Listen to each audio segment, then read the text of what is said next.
Olá, tudo bem? Esse vídeo vai ser um pouco diferente do que eu costumo trazer aqui. Vai ser mais uma coisa mais direcionada e menos abrangente, como eu costumo fazer. E vou tentar ao máximo, né, fazer isso. Mas porque de algumas mensagens que eu já recebi, né, seja lá no Instagram ou por outras vias, né, falam muito sobre bloqueio criativo, né? E aí, hoje cá estou eu, né? Eu não estou muito bem. Eu peguei uma virose aí esquisita e passei a noite ontem mal. E hoje, então, não gravei vídeo e não fiz, né, o que precisava fazer. Hoje de manhã também estava mal. Mas hoje ainda estou meio estranho, né? Mas assim, é importante ter algumas coisas claras, né, sobre isso. O que acontece?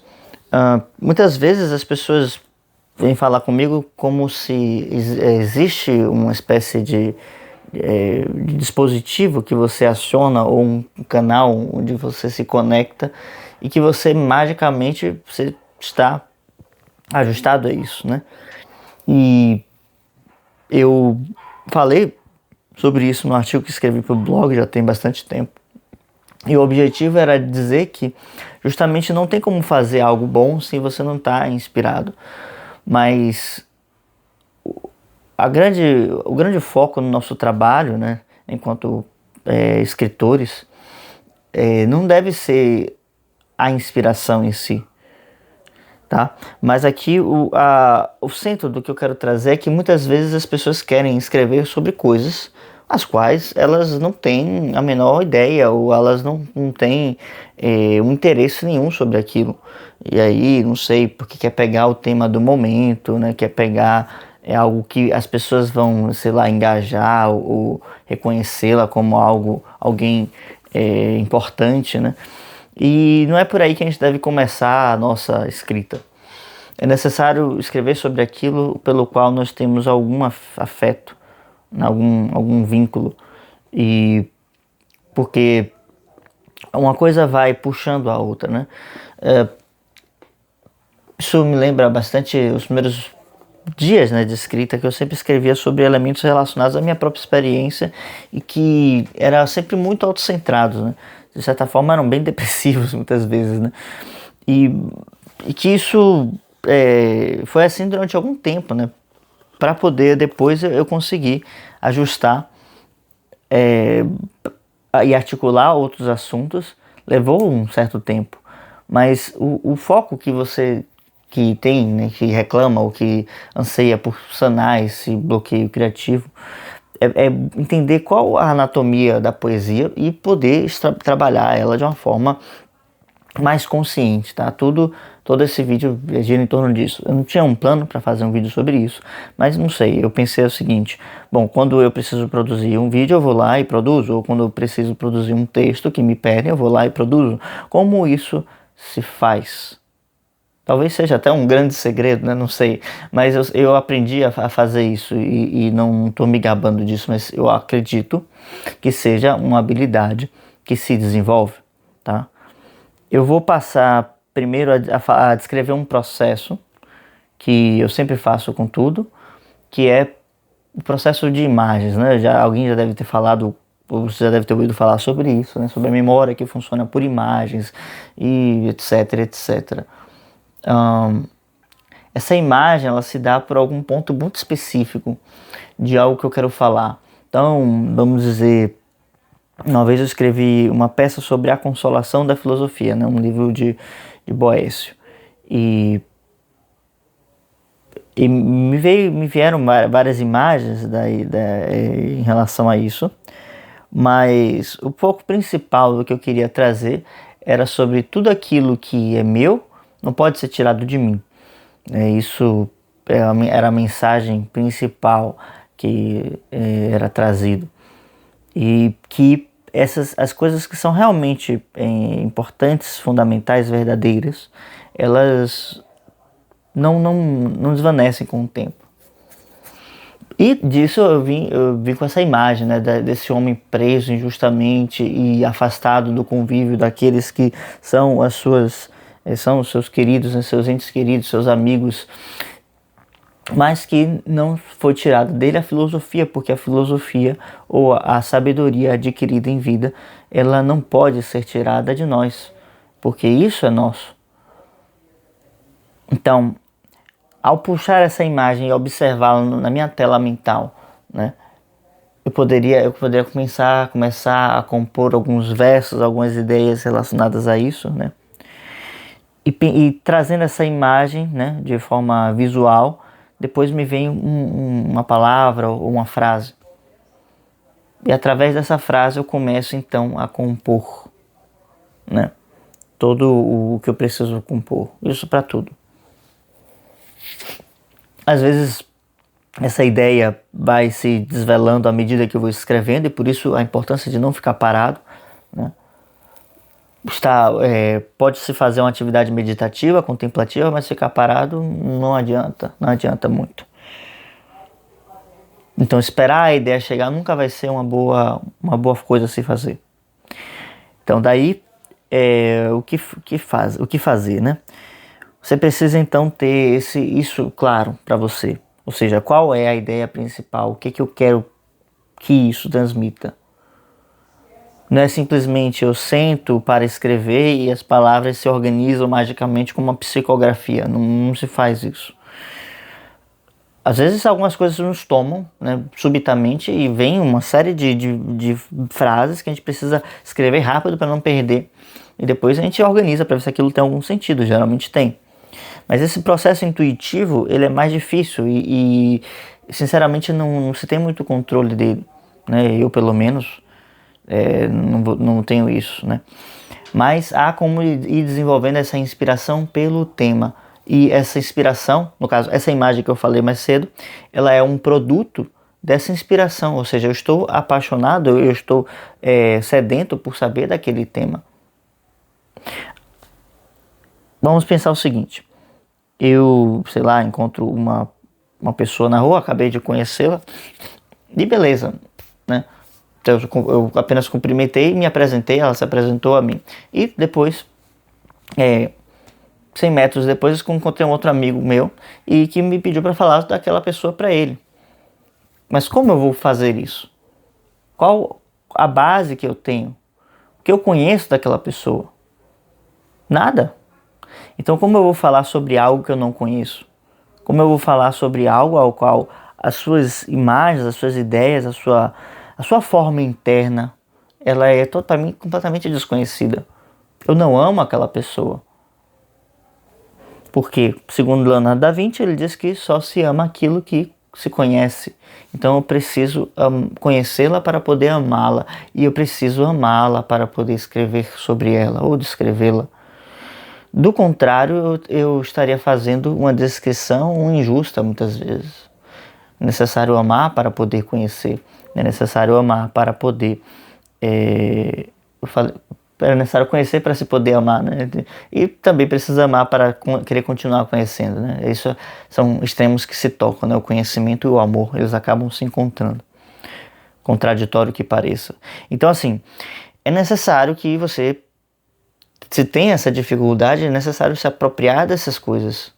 É necessário você ter esses referentes dentro da alma de vocês, né? Ou seja, a gente fala, né, a divisão clássica da linguagem, né, da linguística, da linguagem, ela se divide em signo, significado e referente. O que é o referente? É o elemento concreto, no caso, por exemplo, livro, né?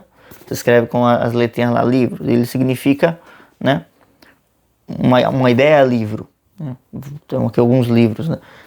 Livro, eu posso chamar os 3 de livro, ou posso até ter um livro em papiro, em pergaminho, e tem um referente livro, ou seja, o objeto concreto livro. Estou me referindo a esse livro. Enfim, vocês entenderam, eu espero. Então a divisão clássica da linguagem traz isso. Para eu poder escrever sobre isso, eu preciso puxar esse referente para a minha alma. Eu não posso escrever sobre coisas abstratas. A escrita criativa, ela não é um processo de abstração ideológica, ideúda, de pensar em formas distantes. Pelo contrário, ela puxa a forma para a concretude e dá à forma uma palavra, uma ação, um sentimento, um pensamento. Ainda que você esteja falando, sei lá, de uma pedra, mas você dá, né, uma vida à pedra, né? Que nem aquele poema do Drummond, né? Tinha uma pedra no meio do caminho, tinha um caminho, né? Tinha uma pedra no meio do caminho tinha uma pedra, isso.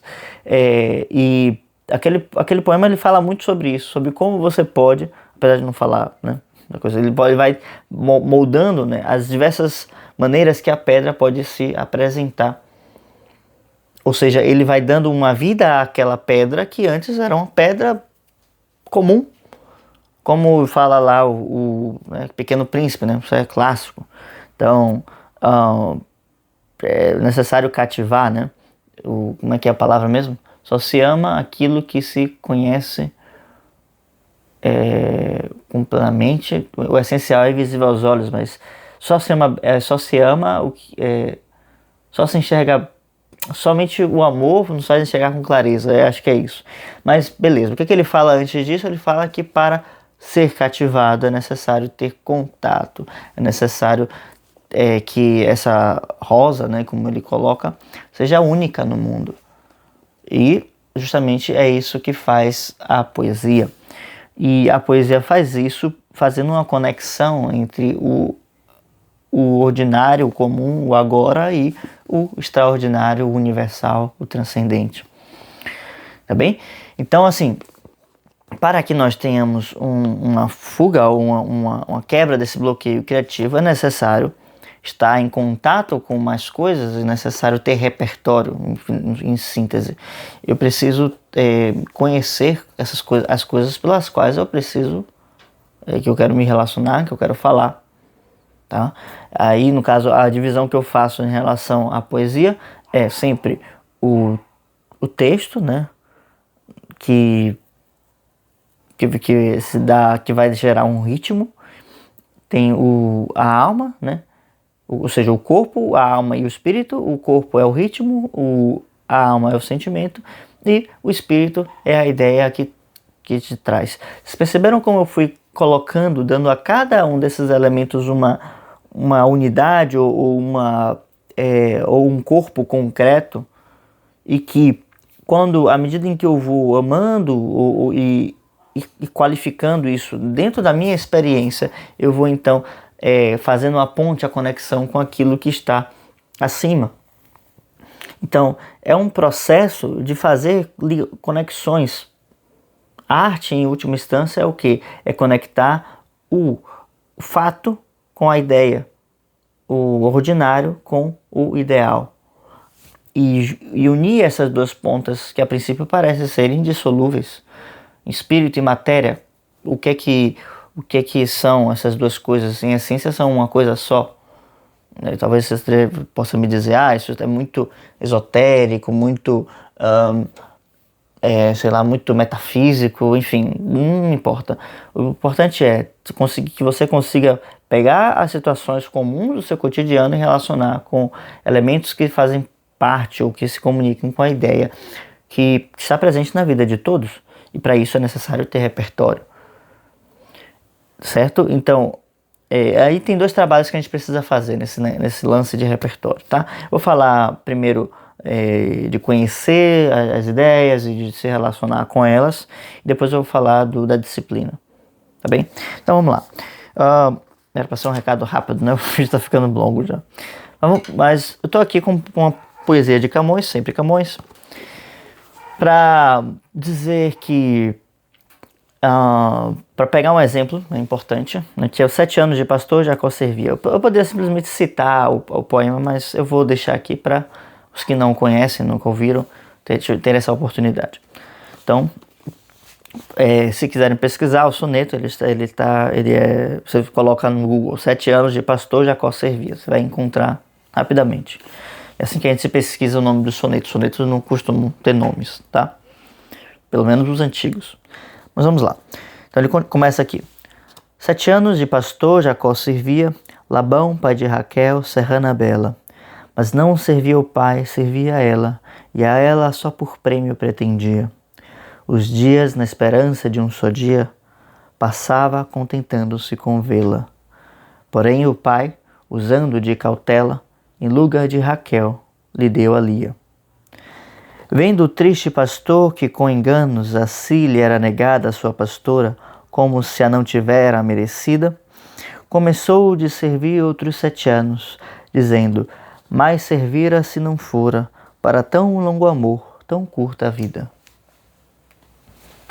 Esse poema é muito bonito, eu acho ele uma graça, uma singeleza e uma profundidade, assim, né, de verdade, muito, muito sublime, né? E tem uma coisa importante nisso, né? Que às vezes quem lê pela primeira vez fica um pouco deslocado, que é justamente o material base disso. Essa história de Jacó e Raquel, Jacó e Raquel, é uma história bíblica, né? Para quem nunca teve contato. E ele não é nada original do Camões, né? Todos os elementos que ele tá trazendo narrativamente são todos da Bíblia. Mas ele vai colocando e dando uma dimensão de significados e de pensamentos e de motivações para o personagem que são muito próprias dele. Mais serviria se não fosse para tão longo amor, tão curta a vida. Tão longo amor, tão curta a vida. Olha que coisa genial, né? Isso não está no texto base, né? Mas o que eu quero colocar é que ele é original, ele é genial, ainda que ele não tenha nada de seu narrativamente falando. O que ele coloca ali, ou seja, ele constrói um ritmo para o poema, ele constrói um sentimento para o poema, mas a ideia ele não precisou trazer. A ideia já estava ali implícita no texto bíblico. Então ele pega isso e dá a essa ideia uma roupagem mais bela, pelo menos eu acho. Eu acho essa apresentação muito mais bela do que se está lá no texto bíblico. Isso tanto que eu acho esse poema muito mais marcante do que essa passagem, né, na Bíblia. Mas enfim, o que eu quero colocar aqui é que você não precisa ser original em todas as coisas. A própria forma do soneto não é original do Camões, mas ele a domina com maestria porque fez mais de 200, né? Que a gente recuperou, que a gente sabe, né? Pode ter sido mais. O fato é que ele vai adquirindo isso, um domínio técnico tão grande que isso vai se tornando uma segunda natureza, né?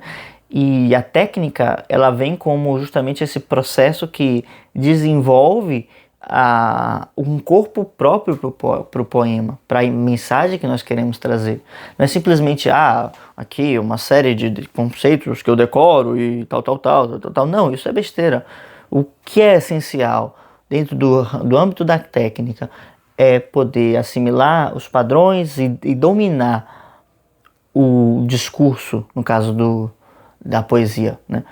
E o discurso musical, da música e, enfim, o domínio do corpo na dança, no balé, enfim, como vocês quiserem trazer. Mas a técnica, ela dá um corpo adequado à ideia e ao sentimento que eu preciso expressar.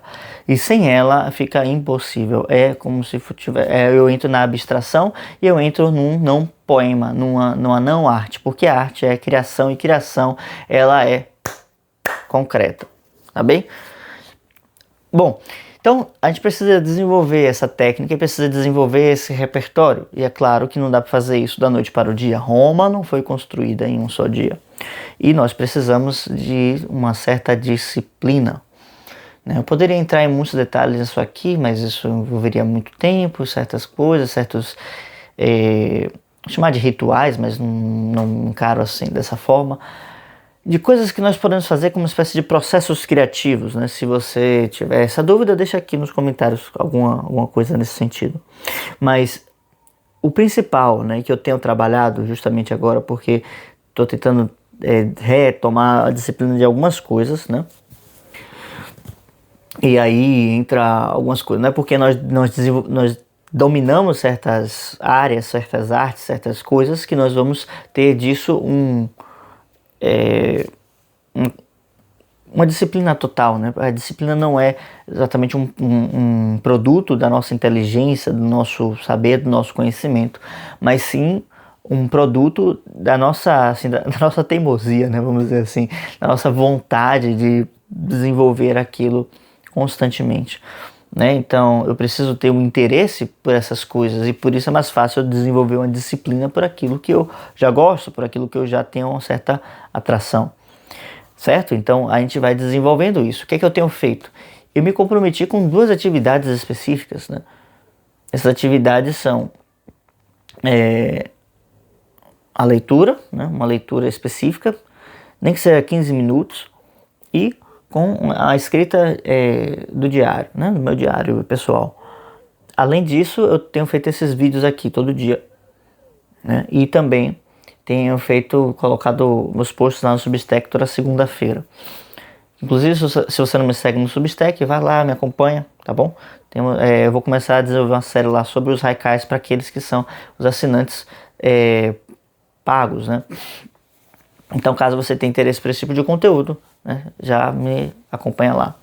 Mas o fato é que eu me comprometi então com apenas essas atividades e a fazê-las cedo, né? Para poder ganhar o dia já nas primeiras horas. E é impressionante como você cumpre algumas atividades, né? 1 ou 2, essa leitura e esse diário, né? Já vem uma energia para fazer outras coisas. Então, às vezes, se a gente é assoberbado pelas coisas do nosso cotidiano, não consegue encontrar um tempo para nós mesmos, né? Se for o caso do regime de trabalho da pessoa ser muito puxado, se a gente se compromete com essas pequenas tarefas e diz, esse é o meu território, daqui, né, não vou arredar o pé, né, isso aqui eu já conquistei e vou mantê-lo. Logo, logo surge motivação e interesse em fazer outras coisas, logo, logo a gente vai podendo ganhar mais potência e mais ânimo para fazer as coisas. E a nossa inteligência vai despertando, tá? Então, assim, eu relaciono o bloqueio criativo muito mais como uma preguiça criativa do que como um bloqueio de fato, porque são coisas que são resolvidas com o contato com a obra, com o desenvolvimento da técnica e com, claro, a observação do seu dia a dia, que vai gerar esses sentimentos por situações particulares, que vai gerar o seu olhar único sobre a coisa. Eu observo o meu dia a dia e as coisas que eu tenho criado e gerado, eu tenho dificuldade, né? eu tenho excesso criativo, né? A minha capacidade de execução não acompanha as ideias que eu vou tendo, e à medida que eu vou executando já tenho novas ideias, né? Então, assim, o que eu tenho visto é que eu gero muitas ideias separadas e preciso agora chegar numa síntese delas para que elas tornem algumas poucas ideias boas em conjunto do que várias ideias separadas, que separadas não vão ter tanto efeito. E agora, nesse momento, eu estou produzindo um curso que vai ser bem curto, né? Ele vai ser... a ideia é que sejam 4 aulas com o essencial, né, da poesia, né? E que vai buscar trabalhar esses elementos para quem é iniciante, para quem nunca teve contato com isso e quer conhecer esses princípios, né, da poesia. E eu tenho feito isso e tem sido muito, muito legal, né? Que esse curso veio de algumas aulas que eu dei para alguns conhecidos, né? E eu busquei fazê-lo da forma mais simplificada possível. Eu simplesmente pegava e escrevia no que eu precisava falar, né? E o tempo que eu tinha no dia, né? Para ministrar a aula. E depois eu cheguei e passei a transmitir essas aulas, né? Acabou que isso deu uma forma tão sintética que eu achei interessante fazer um curso só sobre isso. Então, logo mais eu vou estar trabalhando com esse curso. E aí eu divulgo ele aqui ou no Instagram, enfim. Mas se tiver interesse nisso, acompanhe aqui o conteúdo e logo vocês vão ter contato com isso. Tá bem, pessoal? Então, no mais, era isso. Então, tomem contato com aquilo que vocês querem transmitir. Amem isso, para depois fazer com que os outros possam amar. Tenha repertório, conheça outras ideias, outras formas de abordar e de elencar o mesmo tema, né? E nessa parte do repertório eu vou indicar um vídeo aqui do canal que é sobre o Machado de Assis, mas sobre o Dom Casmurro. Procura aí nos vídeos do canal, né? Sobre Dom Casmurro eu tenho um vídeo falando só sobre o livro. É um vídeo um pouco grande, mas tenham fé, tenham força, né? E é uma visão que eu nunca vi em nenhum lugar falando sobre esse livro, né? Pode ser que alguém já tenha falado dessa forma, mas é uma visão que eu considero diferente e veio do repertório que eu tive que eu tenho de filosofia, de outras obras, da própria vida mesmo, né? Então assim, o repertório é muito importante porque, como diz Platão, a gente não pode ter uma boa opinião sozinho. Então, primeiro a gente precisa começar com a opinião daqueles que sabem alguma coisa. E o repertório é muito importante por isso. Não é simplesmente chegar, sentar e escrever, embora isso possa ser uma prática boa, mesmo que você não saiba de nada do que você está falando. Mas isso aí é um assunto para um outro vídeo, tá bem? E é isso. A inspiração, ela existe sim, ela é boa, e facilita a nossa vida e traz uma qualidade muito superior aos nossos textos, mas nós não devemos ser dependentes dela, porque do contrário estaremos fadados a não sermos poetas de verdade ou não sermos escritores. E a inspiração deve nos encontrar sempre trabalhando, né? Eu acho que essa frase do Steven Pressfield, não sei, agora não tenho agora na memória, meu repertório falha um pouco. Enfim, é isso. Espero que vocês tenham gostado desse vídeo. Se não conhecer o canal, se inscreva, por favor, deixa um like. Comentários, caso algo não tenha ficado claro. E é isso. Tá bem? Então, trabalhem a técnica de vocês e o repertório. Tchau, tchau.